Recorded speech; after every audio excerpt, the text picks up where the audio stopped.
आदिवासी समाज के लोगों की ज़मीन जा रही है। सरकार कहती है कि हम लोग आदिवासियों के लिए योजना लागू कर रहे हैं और नए नए हथकंडे अपनाती है।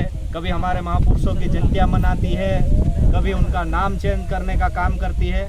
लेकिन मैं सरकार से ये कहना चाहता हूँ, क्या यहाँ के लोग उन्हें आदिवासी दिख नहीं रहे?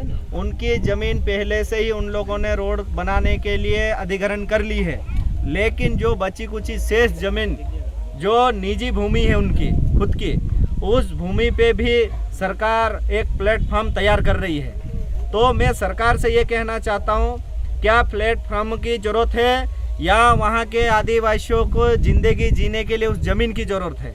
मैं सवाल सरकार से करना चाहता हूँ। सरकार में जितने भी जनप्रतिनिधि आदिवासी समाज के बैठे हैं, उनसे भी आह्वान करना चाहता हूं मैं कि आप कोई सी भी राजनीतिक पार्टी के अंदर रहिए, हमें उससे कोई लेन देना नहीं है, लेकिन थोड़ा सा जो आपको वोट डालकर आपको जिस पद पर और जिस कुर्सी पर बिठाते हैं, थोड़ा सा उनका भी ध्यान रखिए, क्योंकि ये अभी शांत है, ये कुछ नहीं जानते हैं। जो आता है उन पे मालिक बनकर राज करना चाहता है। लेकिन आदिवासी समाज में अब जन जागृति ज़्यादा आ गई है और हम लोग सब समझदार, हमारा आदिवासी समाज समझदार हो गया है। हमें मालूम है, अभी यहाँ के लोगों ने हमें ये बताया कि कुछ प्रशासनिक अधिकारी आकर उन्हें डरा रहे थे, धमका रहे थे और उन्होंने ये भी बोला कि आपको अगर कुछ ज़्यादा करोगे तो आपको जेल में बंद कर दिया जाएगा, फलाना कर दिया जाएगा।